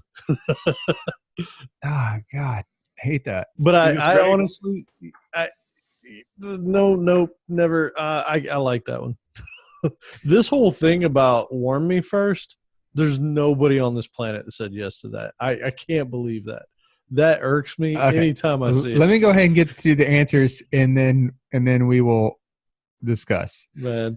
So, sadly, I don't know what our audience is thinking. What are you guys thinking? 46% of the vote, yes, but only for links to external sites. Nice. So our audience is saying that if there is a link on, like, say, Coding Blocks, that they want it to automatically open up a new tab or a new window. If they're on Reddit and they click on a new link, they automatically want it to open up a new tab or link. If they're on Facebook or Twitter or whatever it is, they want it to automatically open up a new. That, to me, is ridiculous. I hate that. By the way, I would venture to say for things like e-commerce sites and all that, that is still the norm because they don't want you to navigate away from where they want you to buy something. I'd venture to say that that is actually still the case. Yeah, what marketing manager? Right. No marketing manager is ever going to say, "Hey, navigate from the site." They want you to, like, go to the other site. Well, first of all, they don't even want you to go to the other site. But if you do go to this site, eventually when you close that tab, we want to show you that product that you're still looking at, right? Right. They want those hooks in you. If it wasn't against web rules, they'd still iframe those. I'm trying to think. Sites. I'm trying to think of an example though, like of an e-commerce site that would open up a site to something external. Facebook shares all kinds of things, man. Like Facebook's not an e-commerce site. No. I mean, like if you're on a site that's like, hey, pin this, or Facebook like it or something, they're not going to go to an external site. They're going to, right? Yeah, I'm just trying to look on Amazon to even find a link to an external site. Yeah, that's what that Amazon was what I was trying to think of. Like if you were to go to what about a site like, let's say car parts, and they have a link to the manufacturer or something like that? Like, I mean, I'm making things up right now, but potentially something like that, right? They still not going to want them to leave that site. And let's even go a step further. Even if you're not an e-commerce site and you're a blog and you want somebody to click something for an affiliate link or something, typically, are you going to want them to go away from your site and potentially click on a link on somebody else's site? Or, you know what I'm saying? Like, it's whole owning the. Yeah, I just view it as like, don't make the decision for me. If I'm a big boy, if I want to open up a new tab, I know how to do that. I can control click myself or right click and say open up. You know, I don't need you to do it for me. So, yeah, like I really hate that. And by the way, there were like 10% of the vote was warn me first. Oh man, I don't like extra clicks, man. It drives me crazy. Yeah, which that one was. I didn't really. I think we put that one in as an afterthought. I didn't expect it, but I was definitely thinking of cases like you see that one more often with like financial institutions or something like that. You're where about it's like, to leave this site. Hey, this link that you clicked on is not to us, so we don't want to be held liable. Right. So I get it in those cases. I hate it, but that one I guess I get because they're trying to like not be held responsible for anything in that regard. So to wrap this one up, how far in second place was the no-nope ever? Because it had to have been second. It was 34%. Those were definitely the two strongest. So almost half, and then a third. Okay, that's the vast majority of it. That kind of makes sense. But what brought this up? So like, you know, if everyone who's listening is like, why would you? That was a stupid question. So there was some post. I don't remember what post it was, but Alan had gone in and added in a portion of it that had a bunch of affiliate links, and he, set them all to open up in a new target. Target blanks, man. Yeah, and I was like, wait, no, that's awful. Why would we ever do that? Never, ever do. So I went behind him, and I'm like, delete. Because I'm like, no, we're all grown adults. We can open up our own tabs. I was like, what about please mobile? never do that again. What about mobile? Yeah, does mobile change things? No, mobile works the same. Yeah, you know what? I actually appreciate it when it opens in a new tab for me on mobile, because I hate long holding on something to pop up you know what I'm saying? Like, you don't have a control button to click. Right. You have to long press something. Force touch. You have to long press it or force touch it and then wait for the menu to come up and then taps. I hate that. I'd rather just click it and it open up a new tab. Yeah, I don't know, man. I could see mobile. Like sometimes I'm researching, you know, I'm like, you know, why is my dog's poo green or something, you know, on my phone while I'm walking around. Now, you know, I'll click a link because I want to keep researching, but it is nice sometimes to be able to not lose that original page. So that's kind of starting point for the research. Yes. Imagine grass, by the way. Eating grass. Yes. Imagine if next time you went to Google, if every time you clicked on something in Google, it was just like, oh, well, I'll open that up in a new window for you. Because I want you to keep your search results nearby. Well, they kind of do it anyways. You click any link from Google and it's going through a redirect that then takes you to the page anyway. So they've already captured you. So, but yeah, I get your point. But I mean, it's not going into a new tab or window. Yeah. So, all right. So people agreed with my target blank. I'm just saying. Yeah. Audience, you let me down. You were supposed to say no, nope, never. You were supposed to have mine and Jay-Z's back, but no, you didn't. That's awesome. Yeah, never knew. So today's survey: what's the oldest code that you actively work with? The oldest code that you actively work with, not something in the closet that's, you know, around that you saw once, but actively, like, you know, regular day to day. Right, your regular day-to-day stuff. And the options we're going to have for you are less than 1 year, green as can be. Lucky. 1 to 3 years. And was there life before Angular? I threw that in as a little joke, just kind of think like, 3 years ago, Angular was still around, but not much more than that. Yeah. 3 to 10 years back. Now, this is back when JavaScript only ran in the browser. Node.js wasn't out, Rhino or some of the other implementations were just kind of, experiments at the time. 10 to 15 years old. Now, this is starting to get interesting. This is pre-jQuery. This is getting to be like pre-iPhone, right? This is like back when you maybe had a regular cell phone and maybe not. We had to get our own elements by ID back then. You had the Motorola Razor. I love that phone. And you were styling. And then the last option here, we're going to have more than 15 years old, which is really impressive because that's predating Stack Overflow. So that code has some bad patterns in it. I'm kind of thinking I messed up my numbers because I think Stack Overflow is only a little bit more than 10 years old. So anyway, if you're doing code that's 15 years old, it was definitely pre-Stack Overflow. This one will be interesting. Yeah, I really want to know. I don't know what to expect here. I guess, do you think it would depend on the size of the company? Definitely. Any kind of correlation there? Yeah, definitely. Yeah. Which way do you think the correlation is going to go? Bigger the company, older the code. Yep. And I think it's going to, based on past surveys, I'm going to say that this survey is going to skew to younger code bases. So I'm going to say 3 to 10 years with the heavy on the 3. Well, you're thinking like, when you say big, you're thinking like Fortune like a 100. Microsoft, Yeah. and you're working on Office or But even more than 50. More than 50 employees. Yeah. Yeah. We will see. All right. So now it's time to talk about boundary crossing. We never do this. So this basically occurs when a function reaches out from one component across that boundary line that we drew into another component. And this is not an exception, right? We're talking about like the normal use case where, the UI is calling the server or server's calling the database or something like that, right? Yeah, this is what we want. Yeah, I mean, this is the intended way things should work. And the trick here is the key part is managing the source code dependencies. But why? Yeah, that's what they say. Why the source code? And basically what they're saying is depending on what your dependencies look like, when you change one piece of source code, then it might trickle all the way up the line or down the line or however you want to look at it, right? And so that's why you want these boundaries to be well defined so that you don't have this whole chain of changes that have to happen.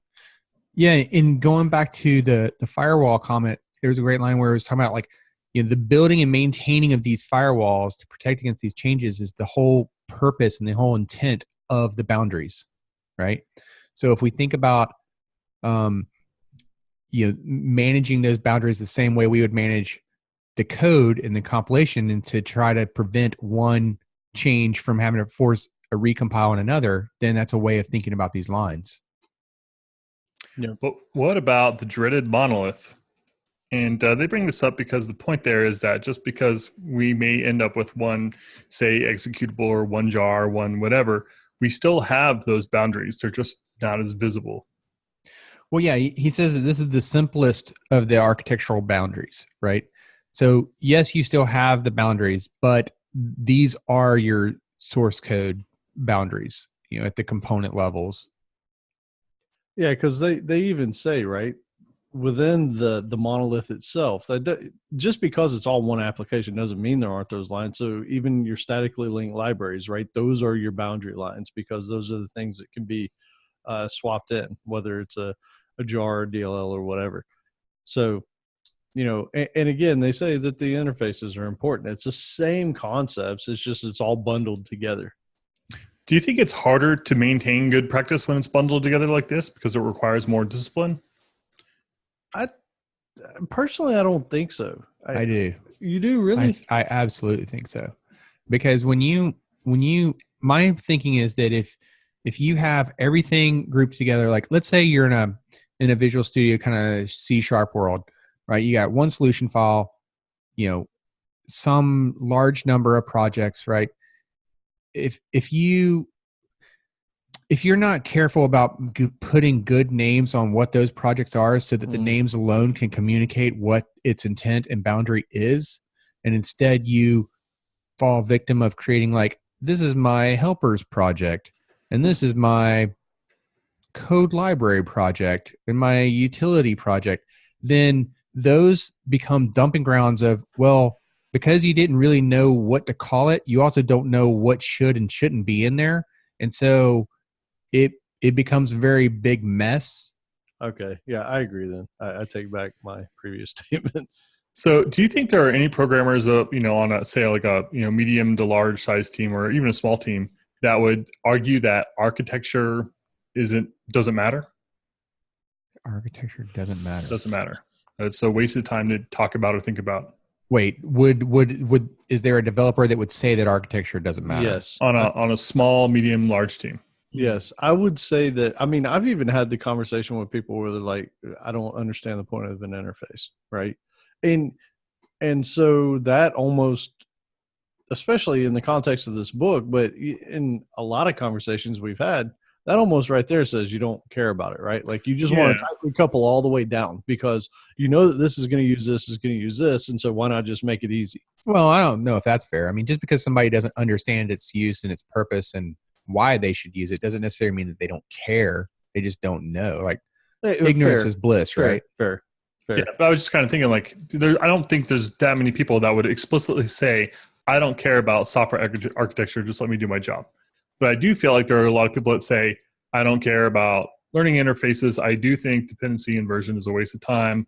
I do think it's okay to have these kind of like, we'll call them like sloppy lines between things, or we'll say that the lines don't matter, encapsulation don't matter. Like I feel those are common sentiments. So it's kind of weird to me to say like, these two kind of mean the same thing. So if you say, I don't care about clean lines, I don't care about interfaces, I don't care about dependency inversion, you're kind of saying by our definition of the word, you don't care about architecture.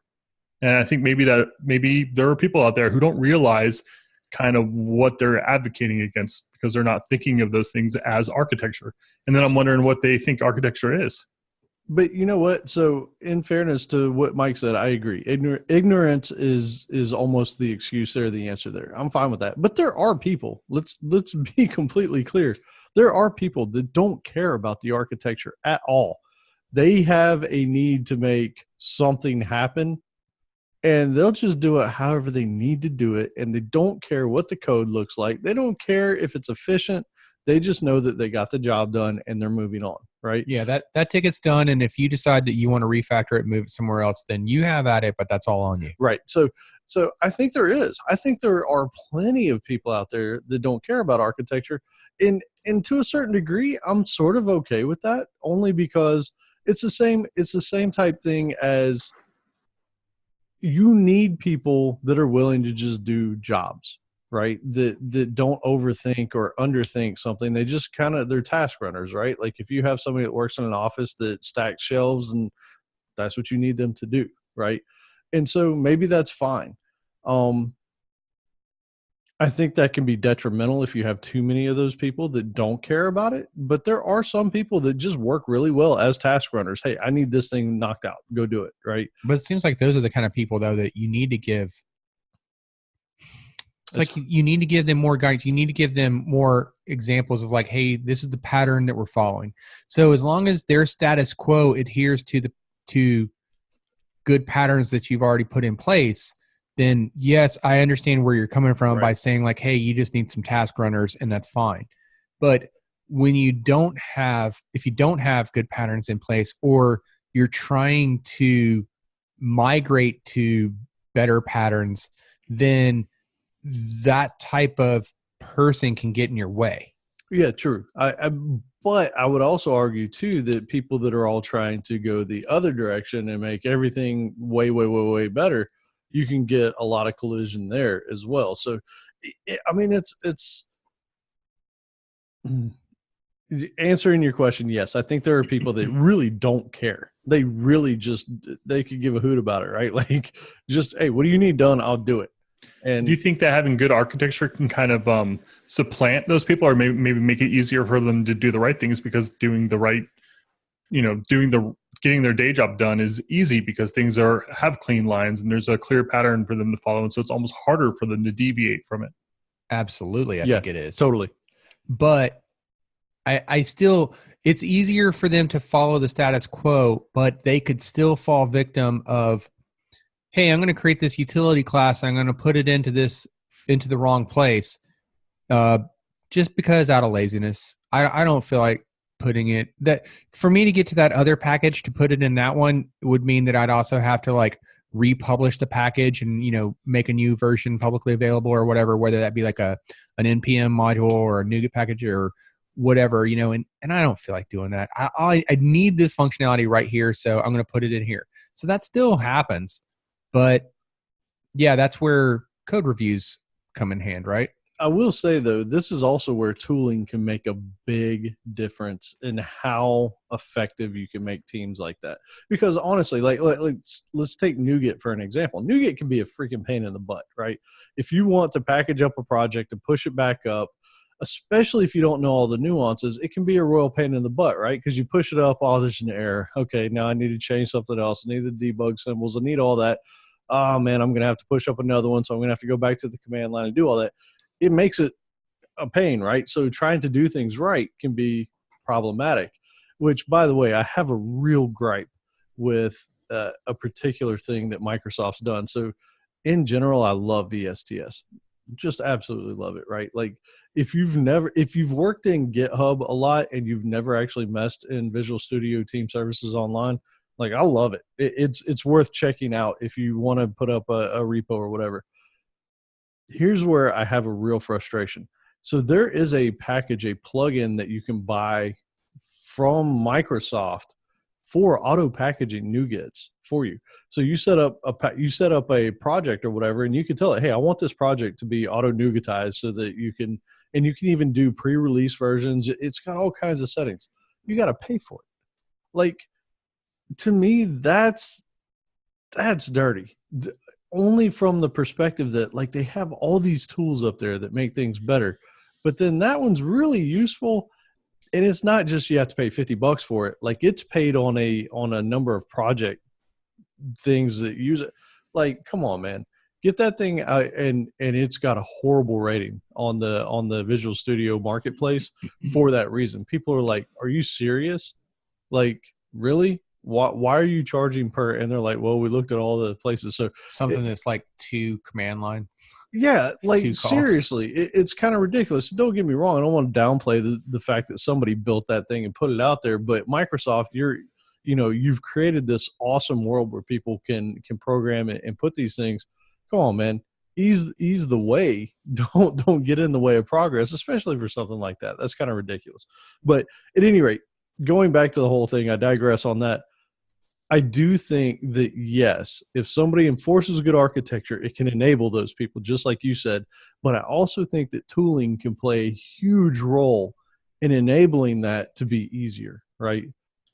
Yeah, so, I think static analysis will call you on your crap. Oh, yeah. Yeah, that's the kind of tooling I was about to ask about. Are we talking about static analysis, or did you have something else in mind, like build pipeline or something? Both. Static analysis, one, right? Like it calls you to the floor, right? Where a pull request glosses over that because you can't get the context sometimes. Static analysis call it out, but even just that build thing that I was talking about. I mean, the static analysis may call it out. It might not necessarily. Like, in that case an example that I made up where it's like, okay, I'm going to create this utility class and I'm too lazy to put it where it really belongs. So I'm going to like pollute, my logging framework with an email client or something, right, just because I'm lazy, then it may not call it out. Yeah. In the zone of uselessness or whatever. But so I think it's a combination of things, but like the whole thing that you're talking about, you have this big mono solution that has everything in it and people just dump it. If you have tooling set up that makes it easy for those various projects to be bundled up and just included in your project, all of a sudden people will start adhering to it because they don't have to go out of their way to make something work the way that they expect it to, I mean, we've talked about it time and time again, and as comical as it is so true, though, that if you're going to have these monolithic applications and repositories, that the naming becomes so important to be able to express what that intent is, right? And in taking back, like, one of the core things that was at least a takeaway from me from clean code, like making sure to name things expressive, give everything an expressive name, so that like right away you knew immediately what that function was going to do. What that class is supposed to be for, those types of things, right? And it really, like, if you think about it at the source code level for like your projects and how you're going to break up those modules, right? If you have to give those things meaningful names, otherwise you risk that they're going to get polluted. Yep. And I mean, I'll share one that I had kind of done initially with good intents. Like, I had created a patterns project, right? And I was talking to Outlaw and a couple other coworkers at one point, and I was like, man, this is going to become a dumping ground, right? Like, and I think even maybe you were the one that suggested, hey, can we rename this thing? And I was like, you know what? This should be more targeted, right? So yeah, it made me twitch a little bit every time I looked at it. Yeah, because the thing is it only had a pattern in it at the time. And then, we got to talking about, hey, let's clean up some of this stuff and let's make it more expressive and more targeted. Mm-hmm. And I was like, you know what? This is a good place to start. Let me take this thing out, make it exactly what it is, name it that way, so it's no longer this generic place where people can just add whatever they want. So just to kind of wrap up this section here, one of the benefits of the monolithic application or system is that the communications within that application are going to be fast and inexpensive, right? You're still in the same process space, same memory space. So it's just function calls within the same space. Yep. All right. So on to deployment components. The simplest representation of an architectural boundary is deployed application. So DLL, jar, gem, etc. That's usually what we're meaning whenever we say component, when we're talking about the clean architecture. And the components delivered as a binary is an example of deployment level decoupling. We talked about this last episode a little bit. And this is in contrast to the source control, or basically just trying to kind of keep those lines clean in the actual code. And it's similar to a monolith, and the only real difference is that rather than a single executable, it's a bunch of dynamic libraries. You remember back in the day, like, it was very common for just about any application to come with like a bin directory that had all those DLLs in there. I don't know why they didn't bundle up them into one single file. Like, I'm sure we had the technology to make things into a single file. Yeah, I don't know either, unless they had plans for being able to hot swap them at some point. I don't know. Yeah, I don't know. I mean, like, I definitely I'm used to deploying things as multiple libraries, so I can hot swap them, or because I'm, just doing weird stuff or being lazy. But I mean, single executable is nice. Like, if a user is actually going to see it, it makes things like uninstall easier, I suppose. Yeah, I don't know. It's funny. The next section they brought in were threads, and this one felt kind of odd, only because it sort of doesn't mix in with the rest of the things that they talk about here. And I mean, the reason is really they don't create boundaries. It's just running code in scheduled and organized ways, right? Yeah, I thought it was interesting to talk about threads. I mean, mainly because they mentioned how a thread can run across kind of multiple or multiple DLLs, or multiple components can be kind of executed on the same thread. So I thought it was kind of interesting, like, to think about it. But it did seem like kind of an interesting departure. Same with the next one, local processes, which is just basically stronger boundary. Yeah, I mean, going back to the thread one though, for example, I wonder. So there's a Udacity course that a friend and I were going through, and one of the things that it goes over was the boss worker pattern for threading, right? And at first glance with this section on threads, it's right. You're right. It was really short, and I think he was just trying to make the point that, like, hey, threads are not necessarily boundaries. Don't think of them as boundaries. But it did kind of make me question, like, well, maybe he was coming at that from the point of view of, like, part of the boss worker pattern, when you start talking about variants of that pattern, gets into the specialized threads. right? Because if you think about, so just a little background, take a step back about what the boss worker pattern is that let's say that you have one main thread that takes in all incoming requests, and then he will then spin that off to one of a collection of worker threads, right? And so in that kind of application, you're all about trying to keep the boss as efficient as possible. But if the boss has to like hand it off to the worker thread, then there's a period of time where the boss has to wait for the worker to acknowledge it, to accept it, and then take receipt of, yep, I got it, cool, we're good from here. And then the boss can move on, right? So then there's like, well, how do you make that boss worker pattern more efficient? Maybe the boss just dumps it into a queue, and then the workers can all read from the queue. And at that point, you're treating all of those worker threads as the same. Every one of them does the same, is capable of doing the same things. There's no specialization, there's no localization, things like that. And so the next variant of that would be like, okay, well, what if you do have specialized threads, right?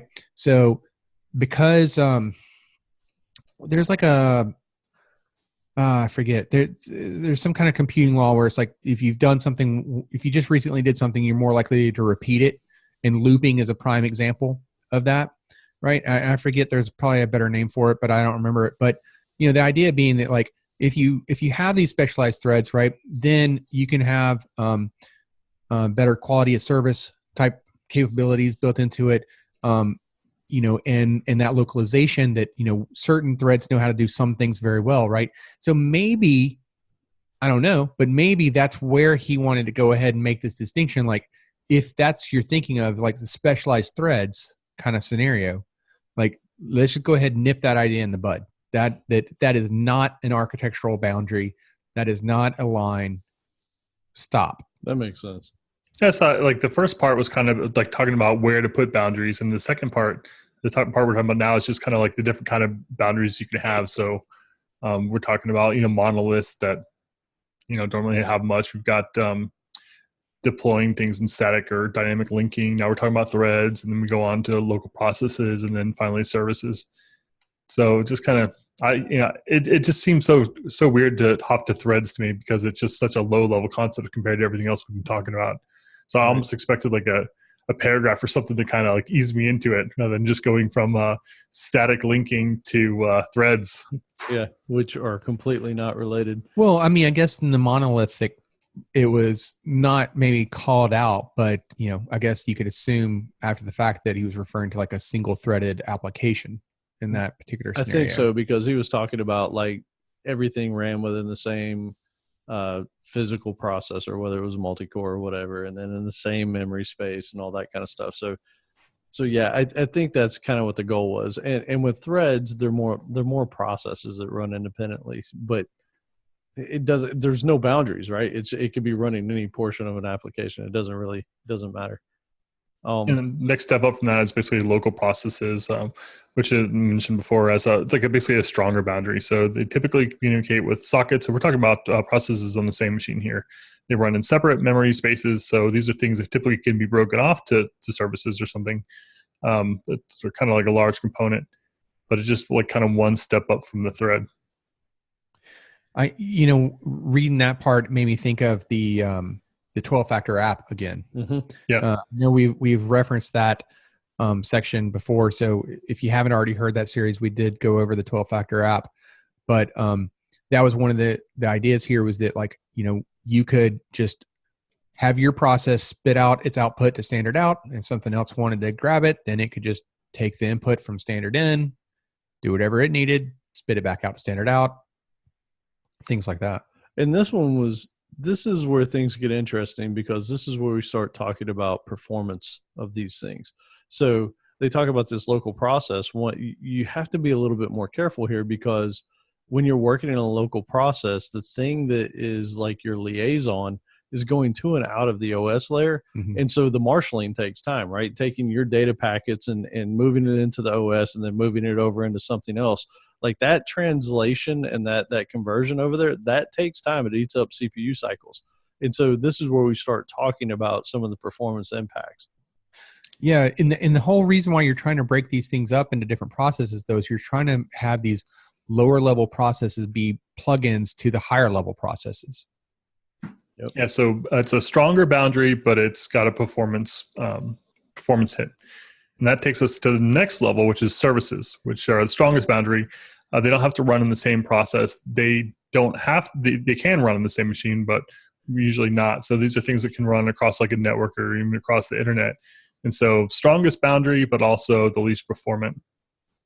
And this goes to what we brought up earlier with the, running your data all in SQL Server or your database versus bringing it into your application layer, right? Like when you have this service, that's when you are now making this very strong mental decision to say, you know what, I don't care about the performance as much as I care about my data integrity at this point, or my domain level integrity. And this is where you start seeing these things, right? Like you have a services calling out, especially now with cloud services and stuff, right? Like there can be some decent latency between what you're trying to do and what you're trying to get, and when you actually get that. Yeah, and just like kind of we said earlier, like if you've got like a good, strong architecture that's making use of, say, for example, services, it can be harder to cheat those services because you kind of have to do things in the appropriate layer, or you have to go out of your way.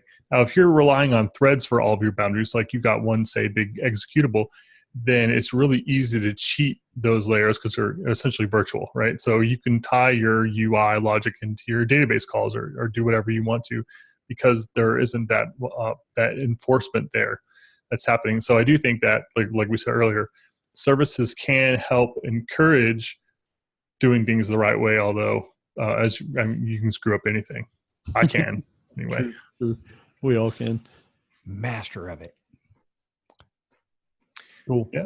So I think that's about it for this section. Most systems other than monoliths use many boundary strategies. Yep. And so for the resources obviously we like Clean Architecture. Again, if you would like a chance to get your own copy of this thing, make sure you leave a comment on this /episode 74. And now it's time for my favorite part of the show, and it's the tip of the week. So, if you enjoy using Visual Studio Code, you can do a Control-Shift-C to open up a command prompt that will take you to your project's root directory. So a nice little handy feature there. Thought you might enjoy. I like it. Use it a lot when I'm doing node programming. Mine's kind of interesting, and I did this by accident. So, it's easy to forget that when you're in Visual Studio, or not Visual Studio, I'm sorry, SQL Server Management Studio, it's really Visual Studio, right? Like it's a full-blown IDE. And I somehow or another opened up the output window in SQL Server Management Studio the other day, not even realizing it. And there's some glorious things that happen behind the scenes. So if you do that, you'll see all the output of what SQL or what Management Studio is sending to SQL Server when you're doing things in the IDE. So if you expand the tables list, it'll show you the query that it ran to get that list. Oh, that's cool. Yeah, if you decide to filter something like the stored proc list or whatever, it'll show you all the code that it used to go get those meta objects from the database.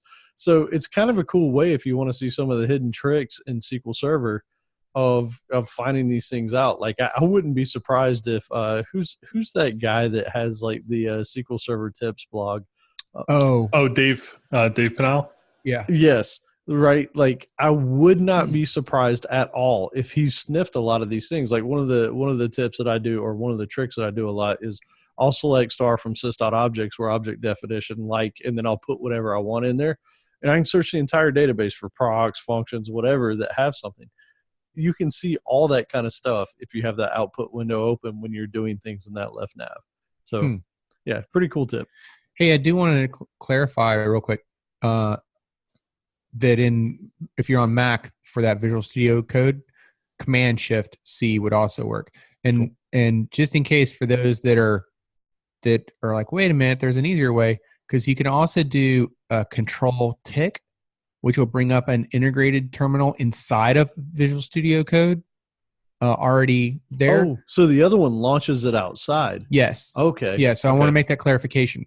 The Control-Shift-C or Command-Shift-C bring up a separate command prompt, that's not tied to Visual Studio Code. Control-Tick will bring up the one integrated into code.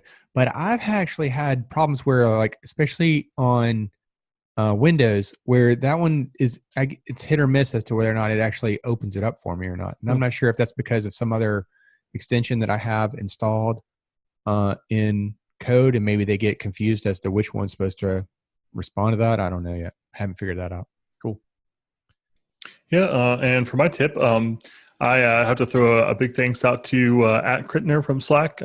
He's the dankest of the dank, and he turned me on to this Chrome plugin called Octotree, which is a Chrome plugin that works with GitHub that displays a nice folder view of the source code of the repository you're looking at.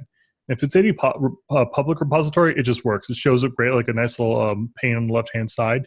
And if you want to use it for private repos too, same thing. You just have to give it a token, which you can get from that repository. So it's really cool, and it makes browsing source code like so much easier than the kind of normal user interface. It looks just like a kind of folder that you would have in an IDE folder structure. So nice. 2 thumbs up. Yeah, and that's it. The show summary. So this episode was all about talking about drawing those boundaries or firewalls or cell membranes, and the kind of anatomy of the types of boundaries that we can draw. And with that, subscribe to us on iTunes, Stitcher, and more using your favorite podcast app. Be sure to leave us a review by heading to www.codingblocks.net/review. While you're up there, check out our show notes, our examples, discussions, and more. And send your feedback, questions, and rants to the Slack channel at codingblocks.slack.com, and follow us on Twitter at codingblocks, or head over to codingblocks.net, and you'll find all our social links at the top of the page.